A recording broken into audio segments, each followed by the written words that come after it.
Hey guys, and welcome back to my channel. Today I'm very excited because I'm going to be doing my third installment of my series, Dissecting Gothic Lit.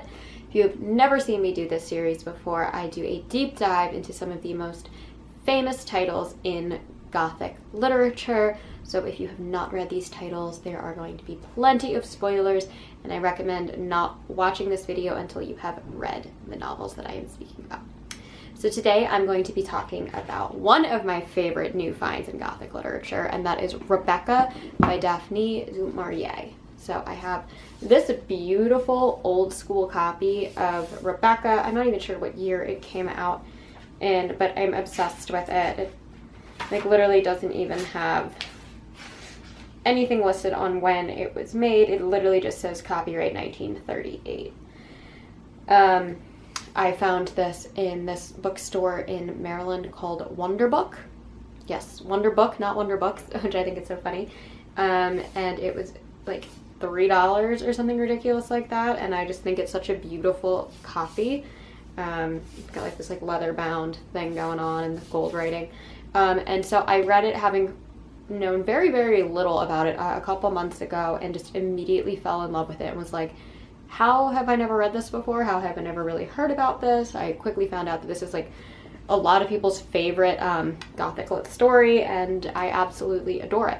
I actually love it so much that I bought this Manderley candle. I think I've talked about this before, by Scently Delightful, right after I read it. And it like kind of matches the book, which made me really excited. And it's sea salt, jasmine, and orchid. Oh, it smells so good. I'll light it later. Okay, so like I said before, this book was written by Daphne du Maurier. It was written back in 1938. It has been adapted, I believe, into 2 films. One is by Hitchcock, I believe. I could be wrong on that. He did actually adapt a lot of Daphne du Maurier's work, though. The Birds was inspired by something that she wrote. And she has been accused of plagiarizing this story, which is really, really interesting, though. While there may be certain things for that accusation to stand on, it's never really gotten beyond an accusation, so do with that what you will. I think this book starts off with one of the most beautiful, memorable lines ever. The opening line of this novel is, "Last night I dreamt I went to Manderley again." This opening sentence tells you so much about the story. It tells you, 1, what our sprawling estate is going to be, and 2, that it almost seems like Manderley is no longer a place that our narrator is associated with. We don't really know why, but as we read through the chapter, we do get the sense that there has been an unfortunate ending for Manderley and for our narrator, and we just don't know what it is, and just have to get through the book to figure out how all of the pieces fall into place. Rebecca is told pretty much in 3 different sections.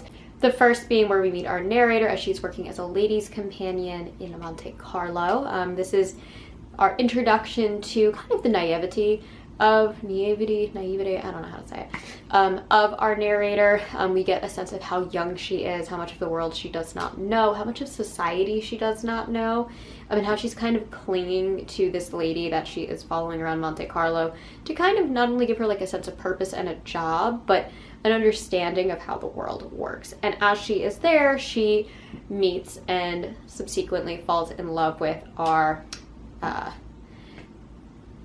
love interest, we can call him, who is named Maxime de Winter. I believe she's about 21 in this novel. I don't actually remember if it says, but she's definitely in her very, very early 20s. Maxime de Winter is 42, so he's a huge socialite, and he's just become a widower because of the death of his wife, Rebecca, whom the book is named after. This is very important, I believe, because our narrator throughout the entire novel does not have a name, even though we know that she has a unique name that is referenced to at least once in the novel. I like to think it's Daphne because Daphne is kind of a unique name as well. So that's just me. It is very interesting to me that Rebecca has such a forceful name. She's always known as Rebecca, whereas our narrator simply becomes known as just Mrs. de Winter. She is kind of still in the shadow of Rebecca, who does hold on to her first name, and as well as the title of the original Mrs. de Winter. So the two do fall in love seemingly, very, very quickly. I think it's only like 2 weeks that he's courting her. And Maxime de Winter kind of marries her out of her own convenience. She's about to be shipped off to New York per her job, and she doesn't want to. She doesn't want to leave Maxime. And so he proposes to her and whisks her away to a fancy wedding and honeymoon all across Europe. And we don't even really see that part of their relationship, which I find really interesting. We see the courtship in Monte Carlo, and then he whisks her away on a honeymoon, and the next time we meet her, we are in the second act of this novel, which is where she is introduced to Manderley. Manderley is the wealthy estate that Maxime de Winter owns in Cornwall, where he used to live with his now dead wife, Rebecca. So when our narrator gets there, we meet Mrs. Danvers. Now, Mrs. Danvers, I think, is one of the most interesting characters in Gothic lit. So if you've read this novel, you know that Rebecca is sort of a ghost story, except it's a ghost story without a ghost. And it's not like, ooh, could the house be haunted or not? I don't think the house is haunted, but I do think that the memory of Rebecca lives on and is enacted upon through Mrs. Danvers and the jealousy and the scorn of Mrs. Danvers. And I think part of this haunting is this haunting of revenge that Mrs. Danvers carries out on behalf of Rebecca. I would assume that Mrs. Danvers does know a lot more than she lets on. Whether she knows the full reveal at the end is unclear. I would say maybe she suspected. But yes, the haunting of Manderley, of Rebecca's ghost, is solely carried out through the psychological torture that Mrs. Danvers inflicts upon our narrator, which I think is a really interesting way to do a ghost. It's like a ghost of a memory. And so Mrs. Danvers we have is our evil antagonist, who basically works to fully destroy the narrator's self-confidence. And through the relationship with Mrs. Danvers and our narrator, we really see this innocence really come forward, and again, the naivety of our narrator. And it almost becomes this coming-of-age story as our narrator finally grows into the title of not only Mrs. de Winter, where she does have, like, again, a name and a title, but the ability to not live in Rebecca's shadow or kind of curl under Mrs. Danvers. She has these moments in the first half of her stay at Manderley where you can really see her kind of question Mrs. Danvers or understand that what's happening is wrong, but she never really does anything active to kind of get past it or to throw Mrs. Danvers out of her way until the infamous ball scene. So in the narrator's attempt to live up to Rebecca's regard and this constant thought that she believes that Maxime really loved Rebecca and is very heartbroken that she is gone, our narrator tries to resurrect this costume ball. She hides what her costume is going to be to surprise her new family, and on Mrs. Danvers' suggestion, ends up wearing the same costume that Rebecca wore right before she died. I found this really, really interesting. Again, there's so many moments in Rebecca where you're like, girl, don't do that. Don't do that. You know that this is a bad idea. You know this is a trap. You know you don't have to listen to Mrs. Danvers. You know you should fire Mrs. Danvers. And she doesn't. And it's actually because her willpower and her self-confidence has been so crushed by not only her original position in society and working as a lady's companion, but also by the pressure of having to live up to this reputation that Rebecca has that Mrs. Danvers loves to enforce.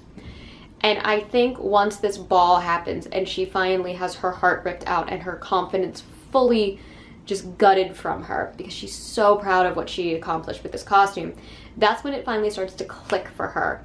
Like, something is wrong. I feel like the costume scene is such a huge pivotal moment for our narrator, and as like cringy and sad as it is to read about, like I really felt it needed to happen. She's finally been bullied enough to understand that she doesn't need to take this anymore. So yes, this just emphasizes this coming of age moment where once she finally hits rock bottom, she is finally able to really overcome the shortcomings that she doesn't have but believes she does.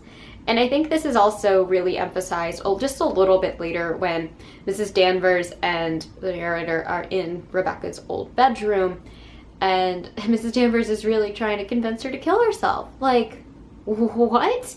And she kind of wants to. Like, her confidence has been so depleted, and she's so heartbroken by how the costume ball, like, turned out, that she really doesn't know what to do, and she does feel this sense of despair. And I just think this is a huge turning point, and it also emphasizes just how truly evil and conniving and almost demonic Mrs. Danvers is. You know, it's almost like she's been possessed by the evil that was in Rebecca and is now taking it out on all of what Rebecca left behind and all of the people that are trying to steal what Rebecca once was. So yes, again, there is no ghost in this, but I mean, hey, maybe Rebecca does live on through Mrs. Danvers. And then we get to the third act of Rebecca. And the third act I find the most fascinating, because the third act is where this kind of sprawling Gothic novel of whether this lonely house is haunted or whether the servants are conniving against our narrator, and will she really ever end up in love with her husband? Like, all of these cliche and lovable Gothic tropes kind of fall to the wayside once the boat is discovered. Manderley has always been kind of this mysterious house with mysterious figures and a mysterious past that's alluded to all throughout the novel. We also have, of course, Mr. De Winter, who seems very on edge and secretive, and we don't quite know what's going on. But once this boat is discovered, everything starts to fall into place, and the whole tone of the novel changes. It stops being this traditional Gothic tale and does become like the late 1800s, early 1900s traditional murder mystery. It reminds me a lot of like the Auguste Dupin short stories by Edgar Allan Poe, of course Sherlock Holmes, which was inspired by Auguste Dupin. And you get this weird whodunit kind of murder mystery. And it really just unravels. It becomes super fast paced. And luckily our narrator has really gained her confidence. And through these actions and what's revealed to her, she also starts to not only gain more confidence in her husband and her marriage, but also in like her love for him and her position and what is needed. She no longer is this little girl. She is way older, and she feels more older and more mature suddenly and is able to handle what is going on. The boat being discovered also opens up the two biggest twists that this novel has. First, we find out that Maxime de Winter never loved Rebecca, which is great for our narrator, probably really bad for everything else because he also killed her. And we find out that he killed her because she is kind of this evil, venomous snake. She's kind of always compared to like a serpent or a snake, and she does kind of suck the life out of Maxime, and she kind of has him as a prisoner. So we get this kind of parallel of where our narrator was a prisoner in the shadow of Rebecca while living at Manderley, and then you find out that when she was alive, Maxime was the prisoner living in Manderley, and he couldn't escape her and all of the evil that she did. And he kills her because not only is she evil and torturous to him, but he's aware that not only is she unfaithful, but she potentially is having a child with her first cousin, Mr. Jack Faval, who is a very shady character who appears in the novel as well. Even though he's more of like a henchman or like a tool to Mrs. Danvers, I feel like she uses him to get her way. She lets him into the house, so the narrator initially meets him. She kind of pulls all of the strings with Jack Faval. So even though he might seem like this commandeering character and this threat, he really isn't. It's Mrs. Danvers who I believe is putting everything that he does into motion, whether he knows it or not. And then of course we get the other big twist. So now we know that like Maxime murdered her, and he's probably being put on trial, and he might go to jail for this, and it might be discovered that he did this horrible thing, which we all know he did. But he gets cleared of it because the other big twist is that she was once again lying. She tricked Maxime into killing her because it is revealed that she had cancer, and Mrs. Danvers says the biggest thing that she feared was a lingering, long, painful, drawn-out death. That's something that she would not want, and that's something that she has now realized she will have if she continues to live with this cancer that she has. So she does trick Maxime into killing her. Why she hits up Jack Faval to come, I don't know. Maybe she was gonna try and get Jack to kill her. I don't know. That was a little unknown. Like, bizarre to me. But regardless, it seems like everything is going to be great and happy for Mr. and Mrs. De Winter as they come back from their trip to London to clear Mr. De Winter's name, where all of a sudden Mr. De Winter has a premonition. And he has to drive through the night because he is scared that something is wrong. And of course, once he gets there, he finds out that Manderley has been set on fire, which takes us back to the very beginning of the novel. And it is presumably been set on fire by Mrs. Danvers, who has now fled the estate. So that's the brief summary. That's not entirely what I want to talk about. It's just, I think it's nice to see how this book is broken into 3 parts. The coming of age story between the first and second parts of this novel, how we develop our main character, and then after she has been developed, how we put her into this kind of action-packed, emotional roller coaster of a murder mystery. And I think it's a really unique structure for a book, and it really keeps you gripped and entertained, and it's never really slow, and it's just everything is very subtle, and all of the answers are there from the beginning. You just have to really dig to find them. And I really love that. But I think what I like the most is the women in this novel are so fleshed out, so developed, so well curated, and they really contain most of the personality of this book. Whereas our 2 major male characters, Jack Faval and Maxime de Winter, and even Maxime's lawyer, they're all these very one-dimensional figures. They all have just kind of one-note personality, because at the end of the day, their personality doesn't matter through the lens of these women. We obviously get our narrator's perspective, and it's very important that we see things through her eyes and how she's interpreting life and, again, growing and becoming the woman she's going to be. But then we also see Mrs. Danvers, another strong woman who feels very protective of her charge, who would have been, obviously, Rebecca as a child, and then eventually her master as she got older. And then, of course, we also get to see Rebecca's personality. Even in the flashbacks, Rebecca holds such a stronger presence than Jack Faval or Mr. De Winter do. Again, they're both very one-dimensional, very simple characters. You know, they are never fully fleshed out, and that's okay, because we don't need them to be more than they are.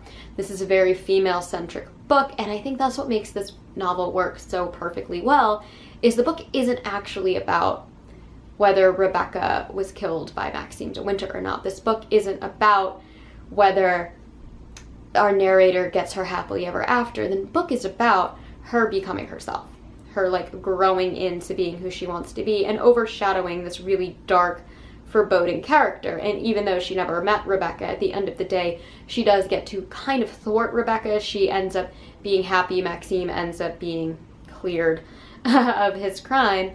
And Mrs. Danvers then, one final act, has to take revenge on that escape. Which, again, just mind-blowingly fascinating, and I really enjoy that. And it's just such a female-focused novel, and I think it's amazing. And while it's not as in-depth as some of the other Gothic stories, you're not going to get this full level of deep characterizations that you'll find in all of the layers of familial turmoil in Wuthering Heights, and you're not going to get the outright feminism of something like Jane Eyre or The Scarlet Letter, but you are going to get something that I feel like was needed in the times, which is just a very female-focused novel. Again, it's in the Gothic tradition. It does have a little bit of pulp towards the end, and the twists are great, and it keeps you really interested, and it does a great job of weaving modernism with like 1800s Gothic lit, and I think that's where the brilliance of this book comes in. This to me, again, there's nothing super, super deep in Rebecca. I feel like a lot of Gothic lit has very deep messages, whereas this one really is just a very pro-woman book being told by a woman about the life of women and the different types of women that there are. And again, at the end of the day, it ends up telling the story of three very powerful women. One who is powerful even in death, one who is powerful even though she is a servant, and one who grows into power. And I think that's great. And at the end of the day, our narrator, even though she loses Manderley, she doesn't lose the love of her life, and she is able to carry on. And I think opening with dreaming of Manderley with still being with Maxim de Winter, Manderley never really mattered to her. And so she gets to be with what she wanted from the beginning. She was never ready for society, and eventually she does get there, but she doesn't need to stay there. And I think that was very crucial to that as well. So yes, that is just my little rambling summary on Rebecca. I really like this series. I will be doing Jane Eyre very, very soon. And it's just really fun to kind of summarize and chat about why I think these novels are so brilliant and fun and important for us to read. So that is all that I have for you guys today on Gothic Lit. As always, I post every Monday and Thursday. If you enjoy these videos, please hit the like and subscribe buttons down below. My giveaway is still going on. It will end July 9th if you are interested in getting a copy of Mina and the Undead. You can check out my Instagram at Violet Prynne for all the details on that. And I will see you all in the next one. Thank you guys so much. Mwah.